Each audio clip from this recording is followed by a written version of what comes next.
Hello Internet, my name is Quinn and this is Blondihacks. Working on my locomotive this week and we are going to finish the smokestack. We're going to get this thing installed on the smoke box and find out if I made it crooked or not. That's pretty much my biggest fear with this whole thing, is that it's going to end up cattywampus. Let's find out right now. Last time we got a good start on the base, and now we need the chimney that's going to sit on top of that. And this big piece of brass round bar is going to become that chimney. I'll start by rough cutting this to length. And then we're going to take it over to the lathe and I'm going to face it down to final length. Once again, I'm following Kozo's order of operations pretty much to the letter on this because it's a complex part and his OOO looks very good indeed. So face one end, flip it around, face the other end, take a measurement, face it all the way down to final length. You know the drill. Usual facing to length on the lathe. Got a lot of stick out here, but these are just light facing cuts, so it's fine. We're going to get some clever tail support in here soon though. Before we do that, though, I need to punch a great big mother of all holes down this thing, at least in model engineering scale terms. I think the largest drill in this series is still smaller than Curtis's smallest one. But anyway, I'm going to put a pilot drill down through the middle of this thing, and then we're going to go up a couple of stages to larger and larger drills. I suppose a person could start with some sort of tubing rather than doing all of this drilling and maybe save some material, but honestly, with the complex geometry of this part, I think it'd be pretty difficult to find the exact perfect wall thickness that was going to give you enough material to cut all of the different tapers and so on that are involved, so I think starting with solid bar stock is pretty much essential here. And it's never as much chips as it appears to be. People always ask me about all of this quote-unquote waste that's created with machining, and again, this is small-scale stuff. What looks like a lot of chips on camera really isn't.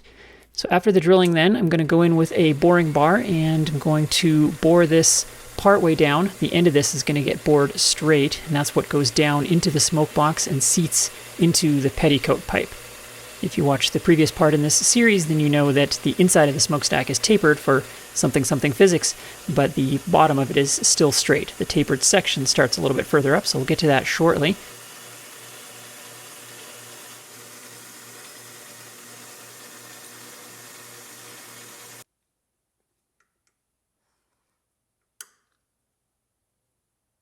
This dimension is not super critical, except that before starting this, I turned an aluminum plug that is going to go in the end of this for support in a couple of future operations, so this becomes a de facto go-no-go gauge, because that needs to be a very close fit in there in order to provide the aforementioned support.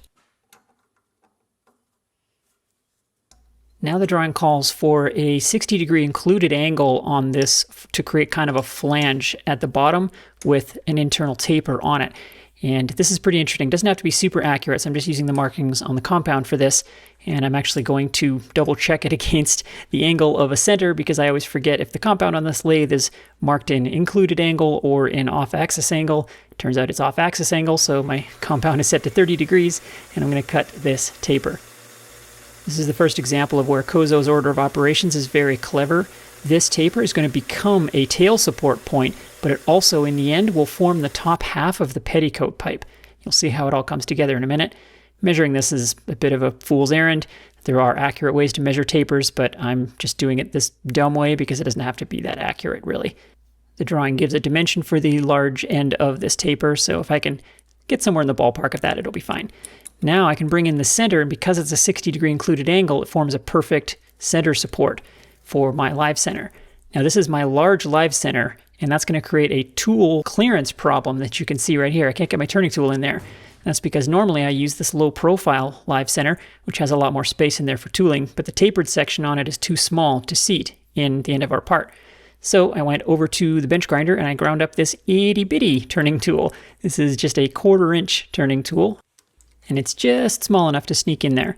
One of the many tremendous advantages of working with brass is that the tool geometry for it is very simple. It's 0 top rake. So grinding a tool like this for a special circumstance, it doesn't take more than 10 minutes because you're really only grinding one angle on the back and a little bit of an angle on the front. Very little time. You can freehand that on a bench grinder, no time flat. That allows me to turn this section down, and this is still turned straight, and this is going to seat into the smoke box bushing that we made earlier, and it seats down through that base that we made. This is all going to get soldered together into one assembly. So I'll do a quick test fit on the base and make sure that we got the right fit there. You can see that tapered end looking really nice. and the base piece will slide over that. Those will get soldered together, and then we'll turn them together into final shape. That's all for this setup. Now I'm going to flip the part around. I'm protecting it with some pop can. Plus that aluminum plug is inside so the jaws won't crush that tube. And I've left myself just enough room to get a DTI in there to dial this in. I want this to be concentric because we're going to be turning some tapers, and we need them to be fairly accurate to the center line so that things line up properly in the end. You'll see why that matters because we're turning 2 concentric tapers. And if they aren't well aligned, then the wall thickness is going to get wonky and so on. I also want to make sure this is straight in the chuck jaws for the same reason. It's not quite, so I'll do a little tapping. I think I went back and forth once or twice to get it straight and dialed in. Next, I'm going to set up the compound to get ready to turn the internal taper on this smokestack. This is the critical functional component, as you know if you watched the previous video. And the angle specified in the drawing is 1.98 degrees included. And that is a very precise measurement. 2 decimal places would be tempting to set your angle to 2. Surely that's close enough. But he said 1.98, and I'm sure it's for a reason. He wouldn't have said 1.98 if 2 was fine. So that means we need a very accurate angle setting on the compound. How do we do that? Well, if you have a sine bar, that's one common way people do it. I'm going to do it a different way though, which involves 2 dial indicators. If you have a straight reference on the lathe, which of course we do, we have the tailstock quill, you can do a little bit of trig, which will tell you that for an angle of 1.98 degrees over a distance of 1.5 inches, which is arbitrary, that's just a good distance for me to measure, I need to have the compound get 52 thousandths closer to the tailstock quill over that distance. So I'll start by setting the compound, just using the markings, to a little bit less than 2 degrees, get it kind of in the ballpark. Then I've got one indicator riding on the quill and the other one riding on the end of the compound. And the one on the left is a long travel indicator. It'll measure up to 2 inches. So that will allow me to measure a very accurate distance, in this case, the 1.5 inches that I mentioned. And over that distance, I should see the indicator that's running on the quill move inward 52 thousandths. Now, of course, I'm not going to hit that first try. I'm going to be somewhere in that ballpark. So as I crank it in, I'm watching the indicator on the left and making sure I stop exactly on 1.5 inches of travel. I can't do this with the DRO, of course, because it's the compound that we care about, and I don't have a scale on that. So there's 1.5 inches, and you can see that I'm currently at 77 thousandths. So my angle is too steep. The compound got too close to the quill over that distance. So then I just start doing a little tapping. Now, if you like, you can do the math. It's a tangent that we're adjusting here, so you have to do a tangent of half of that distance of error, but you can also just sneak up on it by iterating, go back and forth a couple times, do a little tap in the correct direction, and you'll see it get closer and closer. That's honestly just fine. It usually only takes you a couple of tries, and it's frankly not worth doing the math. But after a couple of cycles, you can see that I go all the way to 1.5 inches on the left indicator, and on the right indicator, survey says 52 thousandths. Perfect. That is money. So that is exactly 1.98 degrees on that compound. Next, I will make sure that my boring bar has enough stick out to get all the way down. And away we go. Let's start turning a taper. This is a very long cut to do with the compound. Of course, I don't have a power feed on the compound. Some people like to use a hand drill with a T-bar on it to spin the compound quickly. I don't really like doing that. It's hard to be smooth doing that, and you're not going to get a very nice finish. I will, however, put a piece of brass tubing over one handle, especially for backtracking out of the cut. You can see it makes it much quicker and easier to do that. But when feeding in, I prefer to go slowly with both my fingers on the hand wheels anyway, because you get a much better finish. The first few passes are going to end early because, of course, we're starting at the large end of the taper, so you run out of the material. But as you get larger and larger in diameter, the cuts get longer and longer, until when you're close to final dimension, you'll be cutting all the way down. In this case, my finished dimension is pretty easy to suss out because we're doing this until the bottom end of the taper, the small end, meets up with that straight bore that we did earlier. And the drawing also gives you a dimension for the large end of the taper, so you can kind of see when you're close. So this was a bit of a long cut just because it's a compound cut, but not too bad. Taper cutting is kind of fun. It's a beautiful looking process when you're done. And there's our beautiful taper, except that as you can see, I couldn't quite get all the way to depth, and it's because I pushed that aluminum plug in there a little too far. That has left me with a little bit of a shoulder in there. I could try to plunge into the aluminum with the boring bar, but at that length, that much extension, that's never going to work. It's just going to chatter. It's not going to be able to cut that, and I don't want to disrupt the setup to move the aluminum plug. I'd have to take it out of the chuck, and I'd lose my accuracy on everything. So I'm just going to leave that, and I can hand blend that later. I'm going to move on now and set my compound to that 60-degree included angle again and cut another taper at this end. This is the top of the smokestack, and this is mostly aesthetic, this little taper, but it also once again gives us tail support. And I've used my skinny turning tool again, and we're going to turn the OD of the smokestack down to the largest major diameter, which is a decorative ring that's at the top. So straight turning here, just using the carriage as usual. Now I'll blue up and mark the edge of the decorative ring at the top. That's where I want to leave that area square cut, because the lower part of this now is going to get taper cut as before. Now I want to do left-hand turning here because I want to leave an inside shoulder, but my left-hand turning tool, as you have probably already deduced from how this is going so far, is much too big. Once again, I can't get in close enough to the chuck to start this cut. So I've once again ground myself a custom tool, this time with an even more generous clearance on the back. I needed a little notch on the back of the tool for the chuck jaw. As you can see, when I'm at full depth of cut on this taper, that tool needs to sneak in there and have a little notch so that it doesn't hit the jaw. Yep, clearance is clearance. Clearance. The outside taper is a little shallower, so the smokestack gets thicker as it goes down. And this time we're setting it to 1.05 degrees, using the same method as before, the 1.5 inch travel. And in this case, the number is 27 according to the trig for the inward motion. And once again, very pleased to have nailed that. So this should be a very accurate 1.05 degrees. And away we go, turning the OD of this smokestack. This is going to be a much more obvious feature. An internal taper is hard to see, especially on camera. I showed it to you earlier and it probably just looked like a straight bore, but in person it was quite an elegant taper. Once again, a long, slow cut, but take your time and you'll get a nice finish. Time is not money in model engineering, just be patient. If your urge is to get out some sort of power tool every time you're alone with your thoughts for more than 30 seconds, then model engineering, probably not the hobby for you. I'm stopping short of my layout line at the top on each pass because the tool has to be at a bit of a funky angle in order to clear the chuck jaws. I'm not going to end up with the right shoulder geometry on the underside of that decorative ring. So I'm stopping short of my layout line, and then I'll readjust at the end to square up that inside shoulder. Here's what that looks like. I'm going to square the tool up to the lathe so that the shoulder will be square to the world, if you like, but I'm feeding in with the compound because I want to continue the angle of the taper. So the angle of the smokestack will continue right up to the underside of that ring, but the ring itself will have a square shoulder on it. That was just what I decided would look good. I suppose you could also do it square to the tapered surface, in which case you'd square the tool post to the compound, but whatever you like.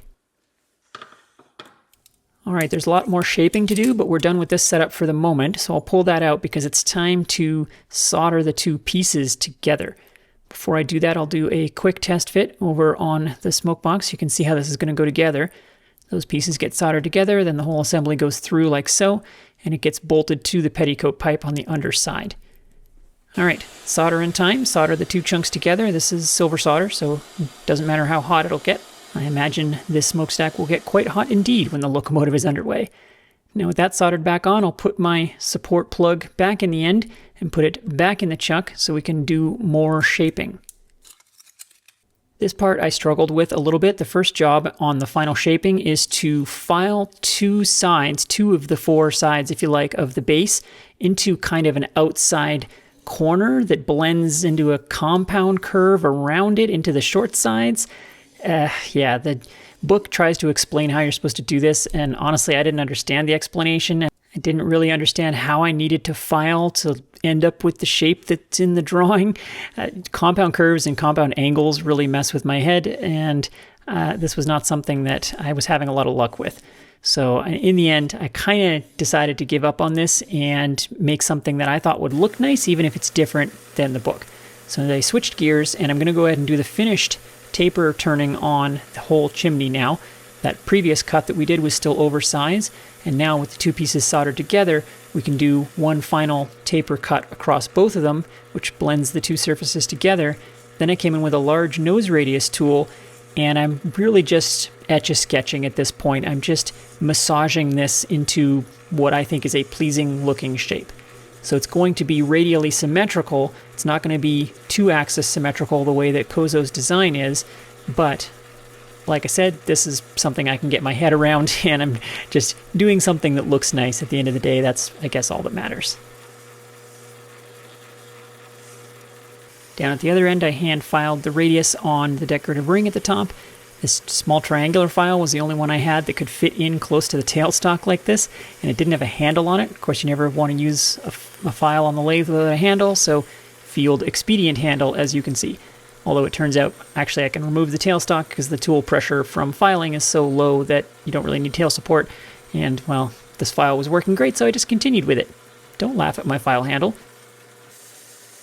I also did a bunch of sanding on everything, 320 grit emery to blend everything together, get some nice finishes on things, remove file marks and so on. Wrapping emery around different shapes of files works quite well because the file gives you support, and it also makes sure you don't have to stick your fingers in places where you really shouldn't on the lathe.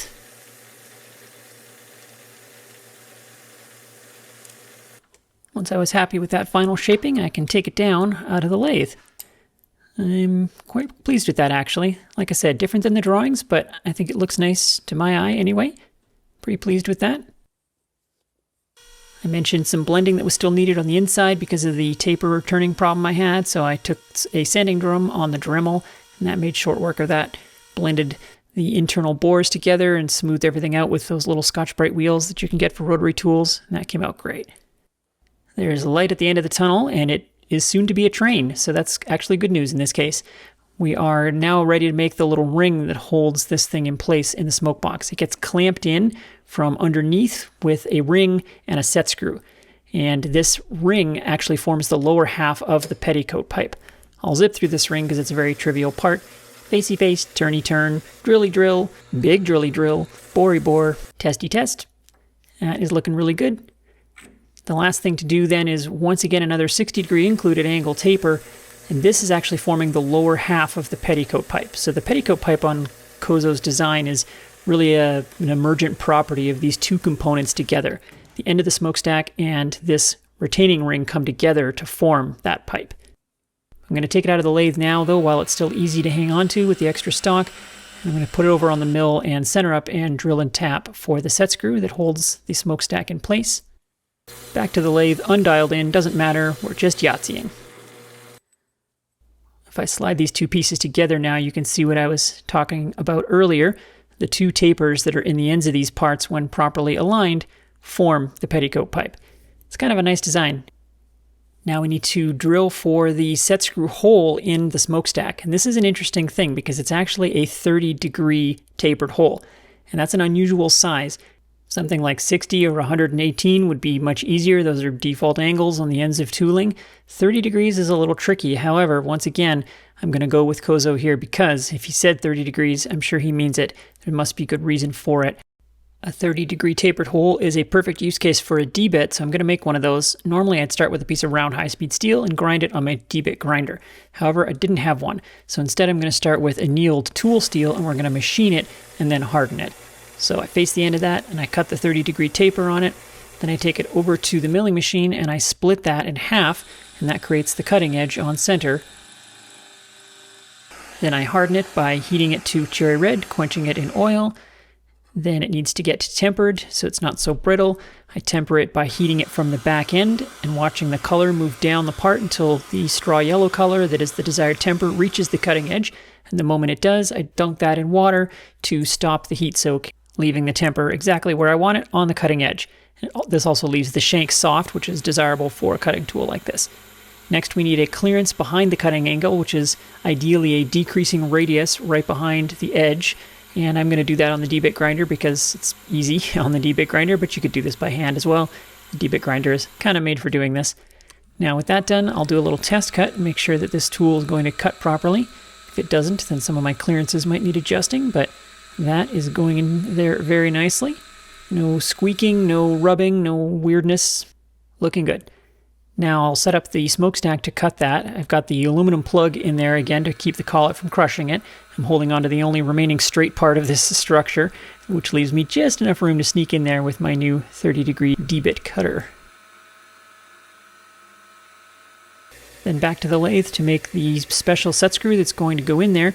It's a simple bolt with a tapered point on the end. Again, that same matching 30-degree cut, which is easy to do on the compound. Started with hex bar, and that's a very trivial part. Let's get this all assembled and see how we did. So the smokestack goes in there, and then the retaining ring with the special bolt in it goes up in there, and then the taper on that bolt should lock into the taper on the bottom of the smokestack, and it should all lock together tightly. This is designed to be easily removed for cleaning and so on. You'll occasionally need to remove this during the life of the locomotive. A nut driver really helps here. All right, quick test, and oh no, that's terrible. That's way too loose. That should have been holding it tight, and it's not. That's bouncing all over the place, so that's no good. I'm gonna have to shim that, unfortunately. I transfer punched the location of the hole from the smokestack while it was assembled by hand, and I must have done something wrong, and the hole ended up in the wrong place, but some feeler gauges told me that if I add a thickness of material a little bit less than this gasket material that I happen to have, that should make it tight again. So this gasket will compress slightly and snug things up. This is a high temperature gasket that I use for cylinder heads and steam chests and stuff. It won't be bothered at all by the smokestack.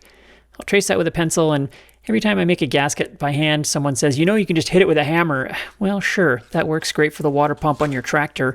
I'm not going to hit my finely machined brass model parts with a hammer.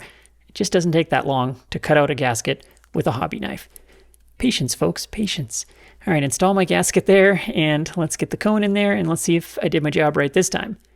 Happy accident occurred here with the addition of that gasket. The tapers get misaligned by about 30%. So as I tighten it down, the tapers are self-aligning and pulling everything together tight, which was maybe the design intent all along. And that ain't going nowhere. It's not the first shim on this locomotive, and it won't be the last one. But you can see now how the components form the virtual petticoat pipe, if you like. And in fact, if I put this assembly over on the locomotive frame, you can see where the exhaust jet is going to be coming straight up out of the steam tee, the steam manifold, and shoot straight up into the petticoat pipe. So we'll be getting to those components pretty soon, but the smokestack is a big milestone. It's looking very choochy now, if I do say so myself. Once again, smokestack design, not exactly what Kozo had in mind, but I like it. I think it came out nice. Certainly looks like a steam locomotive smokestack to my eye. The tapers came out perfect. Very happy with how that went, and I hope you enjoyed watching me do it. Thank you so much for watching. Thanks to my patrons for making all this happen, and I will see you next time.